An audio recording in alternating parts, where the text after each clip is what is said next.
وجود میں آیا۔ بعض سبا کو سرزمین یمن کا اس کے کسی علاقے کا نام سمجھتے ہیں۔ سورہ نمل میں سلیمان اور ہدہد کے قصے میں قرآن مجید کا ظاہر بھی یہی نشاندہی کرتا ہے۔ سبا کسی جگہ، علاقے یا مقام کا نام ہے جہاں پر وہ کہتا ہے کہ میں سرزمین سبا سے تیرے پاس ایک یقینی خبر لے کر آیا ہوں۔ ناظرین، قرآن مجید نے ان کی عبرت انگیز سرگشت بیان کی ہے اور ان کی زندگی کے جزیات اور خصوصیات کے اہم حصے کی طرف اشارہ کیا ہے۔ ارشاد باری تعالیٰ ہے، قوم سبا کے لیے ان کے محل سکونت میں خدائی قدرت کی ایک نشانی تھی۔ جیسے کہ ہم دیکھیں گے کہ اس آیت کا سرچشمہ یہ تھا کہ قوم سبا اس علاقے کے اطراف میں واقع پہاڑوں کے محل وقوع اور ان کے خاص حالات و شرائط اور اپنی خداداد ذہانت اور ہوش مندی سے استفادہ کرتے ہوئے ان سیلابوں کو کہ جو سوائے ویرانی اور تباہی کے کوئی نتیجہ نہ دیتے تھے، ایک قوی اور مستحکم باندھ کے پیچھے روک دینے پر قادر ہو گئے تھے، اور اس کے ذریعے انہوں نے بہت ہی آباد ملک تعمیر کر لیا تھا۔ یہ کتنی عظیم آیت ہے کہ ایک ویران اور برباد کرنے والا عامل عمران و آبادی کے اہم ترین عوامل میں بدل جائے، جبکہ زیر بحث آیت کا ظاہر یہ ہے کہ سبا ایک قوم تھی کہ جو اس علاقے میں رہتی تھی،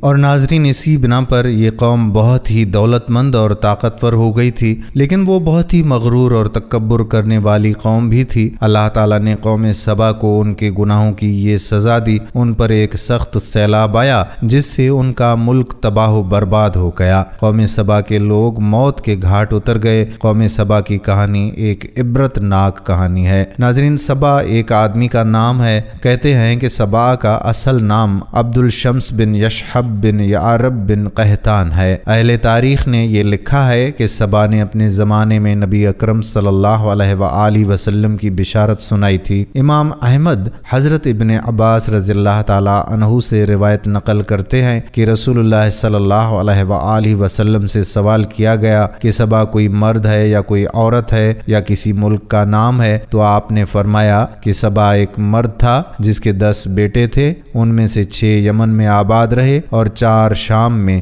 یمن والوں کے نام مدجج، کندہ، عازر، اشعری، انمار اور حمیر تھے۔ ان 6 لڑکوں سے 6 قبیلے پیدا ہوئے جو انہی مذکورہ ناموں سے مشہور ہیں۔ شام والوں کے نام لخم، جزام، عاملہ اور گھسان ہیں۔ ان کے نسل سے قبائل بھی انہی ناموں سے مشہور ہوئے۔ محمد بن اسحاق سبا کا نسب نامہ اس طرح سے بیان کرتے ہیں: عبد الشمس بن العرب بن قحطان۔ اسے سبا اس لیے کہتے ہیں کہ اس نے سب سے پہلے عرب میں دشمن کے قید کرنے کا رواج ڈالا تھا، اس وجہ سے اسے رائش بھی کہتے ہیں۔ مال کو ریش اور ریاش بھی عربی میں کہتے ہیں۔ یہ بھی ذکر کیا گیا ہے کہ اس بادشاہ نے نبی صلی اللہ علیہ وآلہ وسلم کے تشریف لانے سے پہلے ہی آپ کی پیشن گوئی کی تھی کہ ملک کا مالک ہمارے بعد ایک نبی ہوگا جو حرم کی عزت کرے گا، اس کے بعد اس کے خلیفہ ہوں گے جن کے سامنے دنیا کے بادشاہ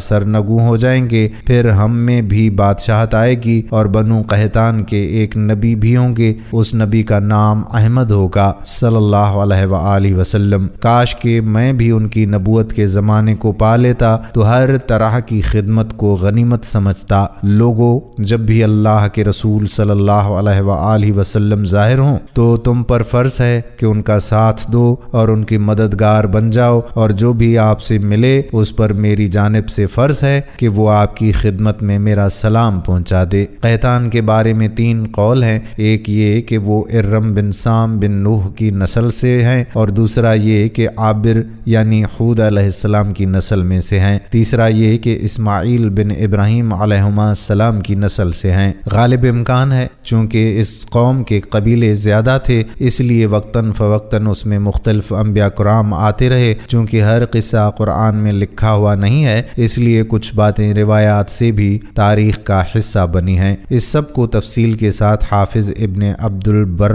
رحمۃ اللہ علیہ نے اپنی کتاب الانبیاء میں ذکر کیا ہے۔ بعض روایتوں میں جو آیا ہے کہ سبا عرب میں سے تھے، اس کا مطلب یہ ہے کہ ان لوگوں میں سے جن کی نسل سے عرب ہوئے ان کا نسل ابراہیمی میں سے ہونا مشہور نہیں، واللہ عالم۔ ناظرین، قوم سبا کے بکھرے ہوئے حصوں میں ایک دیوار کا بھی تذکرہ ملتا ہے۔ دیوار کا قصہ یہ ہے کہ ان کے دونوں جانب پہاڑ تھے جہاں سے نہریں اور چشمے بہہ بہہ کر ان کے شہروں میں آتے تھے، اسی طرح سے نالے اور دریا بھی ادھر ادھر سے آتے تھے۔ ان کے قدیم بادشاہوں میں سے کسی نے ان دونوں پہاڑوں کے درمیان ایک مضبوط پشتہ بنوا دیا تھا جس دیوار کی وجہ سے پانی ادھر ادھر ہو گیا تھا اور بصورت دریا جاری رہا کرتا تھا، جس کے دونوں جانب باغات اور کھیتیاں لگا دی گئی تھیں۔ پانی کی کثرت اور زمین کی عمدگی کی وجہ سے یہ خطہ بہت ہی زرخیز اور ہرا بھرا رہا کرتا تھا، جس کا ذکر ہم پہلے بھی کر چکے ہیں۔ بخاری و مسلم میں بھی اسی طرح سے آیا ہے کہ حمیر کے خاندان میں یمن کی سلطنت رہی۔ تفسیر حقانی کے مطابق شداد بن المعتاتہ بن سبا اس ملک کا بادشاہ تھا، پھر اس کا بھائی لقمان بن عاد، پھر ایک اور بھائی زوسدو، پھر اس کا بیٹا حارث الریش بادشاہ بنا۔ یہ پہلی نسل ہے۔ پھر اس کے بعد بیٹا صعب بادشاہ بنا اور اسی کو ذوالقرنین کہتے ہیں۔ پھر اس کا بیٹا ذوالمنار اور پھر اس کا بیٹا افریقس بادشاہ بنا۔ پھر اس کے بعد اس کا بھائی ذوالعغار، پھر شرحبیل، اس کے بعد الہدہاد، اور ان سب کی ملکہ بلقیس جو کہ قرآن میں ملکہ سبا کے نام سے مذکور ہے وہ تخت نشین ہوئی اور حضرت سلیمان علیہ السلام کے پاس آئی۔ یہ ملکہ پہلے مشرک تھی، پھر حضرت سلیمان علیہ السلام کے ہاتھوں ایمان لے آئی تھی۔ اس کے بعد اس کی قوم نے عروج اور زوال دیکھا۔ اس کا تذکرہ ہم پہلے ایک ویڈیو میں کر چکے ہیں جو کہ حضرت سلیمان علیہ السلام کے حوالے سے بنی تھی۔ ابن کثیر کے بیان کے مطابق ملک یمن میں اس کے دارالحکومت صنعاء سے 3 میل کے فاصلے پر ایک شہر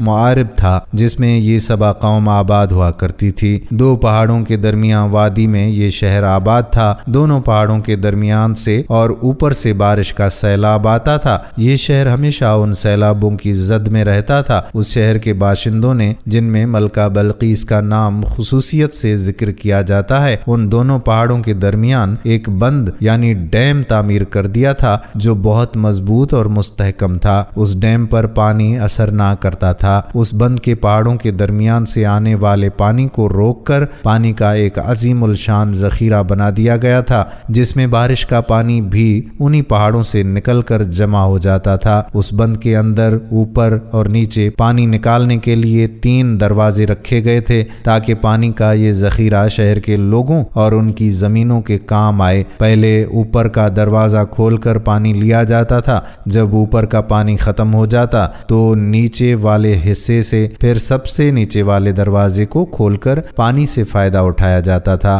یہ پانی اتنا زیادہ ہوا کرتا تھا کہ ابھی یہ پورا ختم ہی نہ ہونے پاتا تھا تو دوسرے سال کی بارشوں کا زمانہ آ جاتا تھا۔ بند کے نیچے ایک بڑا تالاب تعمیر کیا گیا تھا جس میں پانی کے 12 راستے بنا کر 12 نہریں شہر کے مختلف اطراف میں پہنچائی گئی تھیں اور سب نہروں میں پانی یکساں انداز میں چلتا اور شہر کی ضرورتوں کے کام آتا تھا۔ شہر کے دائیں بائیں جو پہاڑ تھے ان کے کناروں پر باغات لگائے گئے تھے جن میں پانی کی نہریں جاری تھیں۔ یہ باغات ایک دوسرے سے متصل 2 طرفہ پہاڑوں کے کناروں پر تھے۔ یہ باغات تقریباً تعداد میں بہت تھے اور ان میں ہر طرح کے درخت اور ہر قسم کے پھل اس کثرت سے پیدا ہوتے تھے کہ باغوں میں ایک عورت اپنے سر پر خالی ٹوکری لے کر چلتی تو درختوں سے ٹوٹ کر گرنے والے پھلوں سے وہ ٹوکری خود بخود بھر جاتی تھی۔ اللہ تعالیٰ نے اس قوم کا حال قرآن مجید میں اس طرح بیان کیا ہے جس کا ترجمہ ہے، بے شک قوم سبا کے لیے ان کی آبادی میں نشانی تھی، 2 باغ تھے، ایک دائیں طرف اور دوسرا بائیں طرف، اپنے رب کا رزق کھاؤ اور اس کا شکر ادا کرو، پاکیزہ شہر ہے اور بخشنے والا رب غفور ہے۔ ناظرین، یہ باغ اگرچہ تعداد میں زیادہ تھے لیکن قرآن کریم نے ان کا 2 باغوں سے اس لیے تعبیر کیا ہے کہ ایک رخ کے تمام باغوں کو ایک اور دوسرے رخ والے باغوں کو دوسرا کہا ہے۔ اللہ تعالیٰ نے ان کو اپنے انبیاء کرام کے ذریعے سے حکم دیا تھا کہ تم اللہ تعالیٰ کے عطا کردہ رزق وسیع میں سے کھاؤ پیو اور اس کی شکر گزاری کرتے رہو اور نیک اعمال کرتے رہو۔ ان کے شہر کو اللہ تعالیٰ نے بلند طیبہ بنا دیا تھا جس میں گرمی سردی کا بھی اعتدال اعتدال تھا اور آب و ہوا بھی ایسی صحت بخش تھی کہ ان کے پورے شہر میں مچھر، مکھی، پسو، سانپ اور بچھو جیسے موذی کیڑوں اور جانوروں کا نام و نشان تک نہ تھا، بلکہ باہر سے آنے والے مسافر جب اس شہر میں پہنچتے تھے تو اگر ان کے کپڑوں میں جوئیں یا دوسرے حشرات الارض ہوتے تو وہاں پہنچ کر وہ خود بخود مر جاتے تھے۔ اس قوم میں وقتاً فوقتاً 13 انبیاء کرام تشریف لائے، مگر اس قوم نے نبیوں کے خبردار کرنے کے باوجود بھی اللہ تعالیٰ کے احکام سے سرکشی کی اور روگردانی اختیار کر لی۔ جب قوم سبا کی تعمیرات پر نظر ڈالی جائے تو اس قوم کی شان و شوکت اور فہم و فراست کا اندازہ ہوتا ہے کہ کس طرح سے اس قوم نے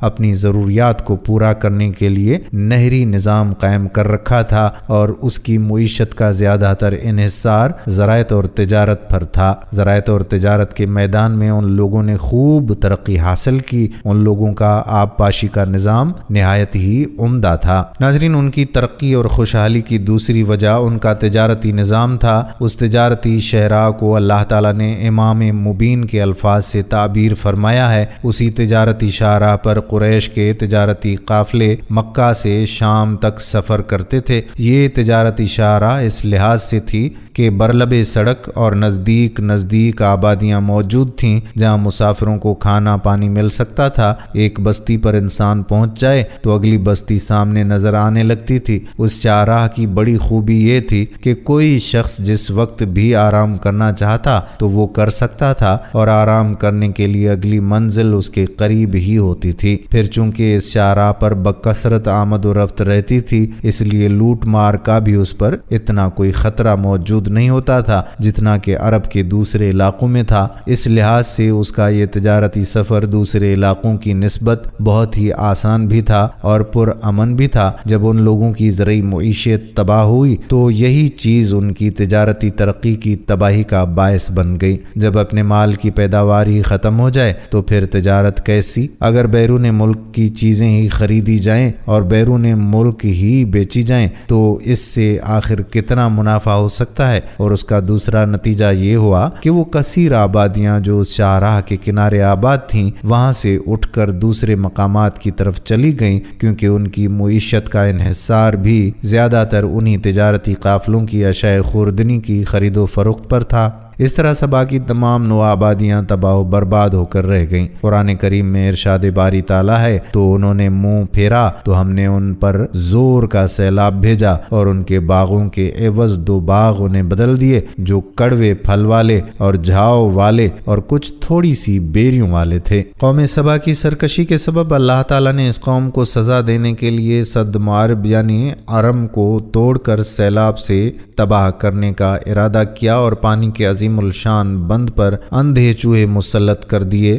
جس کا ہم ذکر پہلے بھی کر چکے ہیں۔ تاریخی واقعات میں ہے کہ کچھ ہوشیار اور دور اندیش لوگوں نے چوہوں کو دیکھتے ہی دوسری جگہ منتقل ہونے کا فیصلہ کر لیا تھا۔ کچھ سیلاب کے شروع میں ہی چلے گئے تھے۔ 6 قبیلے ان کے یمن میں پھیلے، 4 قبیلے شام میں، مدینہ طیبہ کی آبادی بھی انہی قبائل سے شروع ہوئی اور بہت سے سیلاب کی نظر ہو گئے۔ غرض یہ کہ پورا شہر ہی تباہ ہو گیا۔ ان کو اللہ تعالیٰ نے جو سفر کی سہولیات دے رکھی تھیں اس پر انہوں نے ناشکری کی اور خود یہ دعا مانگی کہ اے ہمارے پروردگار ہمارے سفروں کو دراز کر دے۔ اس کا نتیجہ یہ ہوا کہ انہیں تباہ و برباد کر دیا گیا اور دنیا میں ان کے قصے ہی باقی رہ گئے اور ہم نے ان کو بالکل ٹکڑے ٹکڑے کر دیا۔ ناظرین، ایک اور روایت میں آتا ہے کہ یہ قوم ایک عظیم تہذیب و تمدن کی مالک تھی۔ حضرت داؤد علیہ السلام اور حضرت سلیمان علیہ السلام کی باعظمت حکومتوں کے بعد ان کی حکومت زبان زد خاص و عام تھی۔ کہا جاتا ہے کہ یہ لوگ گندم کے مغز سے آٹا پیس کر روٹیاں پکاتے تھے، لیکن اس کے برعکس وہ اس قدر اسراف کرنے والے اور ناشکرے تھے کہ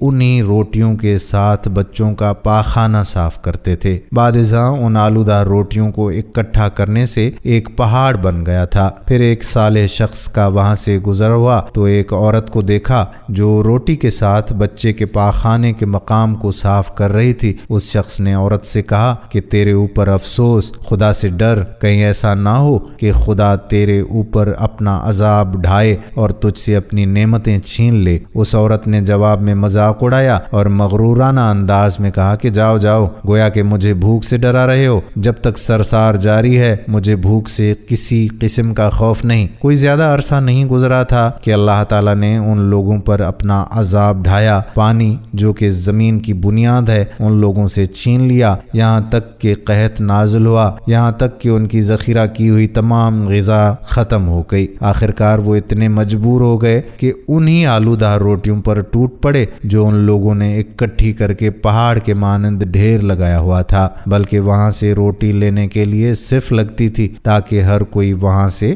اپنے حصے کی روٹی لے سکے۔ تو دوستو یہ کفران نعمت ہے۔ کفران نعمت اور قحط اور ان کی بدحالی کے بارے میں متعدد روایات ہیں۔ سورہ نحل کی آیت نمبر 112 113 میں یوں ارشاد ہوا ہے، اللہ نے اس بستی کی بھی مثال بیان کی ہے جو محفوظ اور مطمئن تھے، اس کا رزق ہر طرف سے باقاعدہ آ رہا تھا، لیکن اس بستی کے رہنے والوں نے اللہ کی نعمتوں کا انکار کیا تو اللہ تعالیٰ نے انہیں بھوک اور پیاس کا مزہ چکھایا، صرف ان کے ان اعمال کی بنا پر کہ جو وہ انجام دے رہے تھے، اور یقیناً ان کے پاس رسول آیا تو ان لوگوں نے ان کو جھٹلایا تو پھر ان تک عذاب آ پہنچا کہ یہ سب ظلم کرنے والے تھے۔ ناظرین، اس طرح سے قوم سبا کی داستان میں بھی آنے والوں کے لیے عبرت کا سامان ہے۔ سبا کے محلوں میں رہنے والے شہزادے بے سر و سامانی کی حالت میں ریگستانوں میں حیران اور سرگرداں پھر رہے تھے۔ صدیوں تک اس المیے کو شعراء اپنی نظموں کا موضوع بناتے رہے۔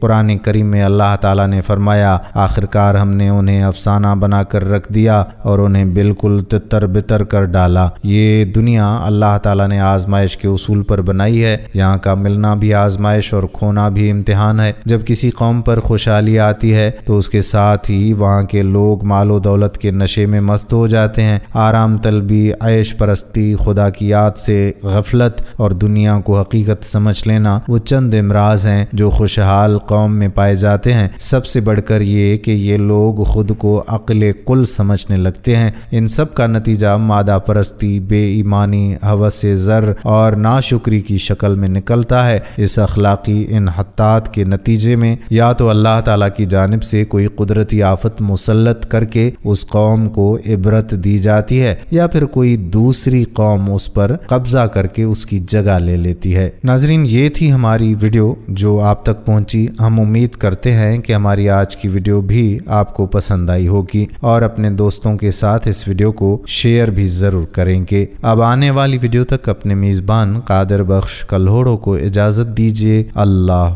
حافظ۔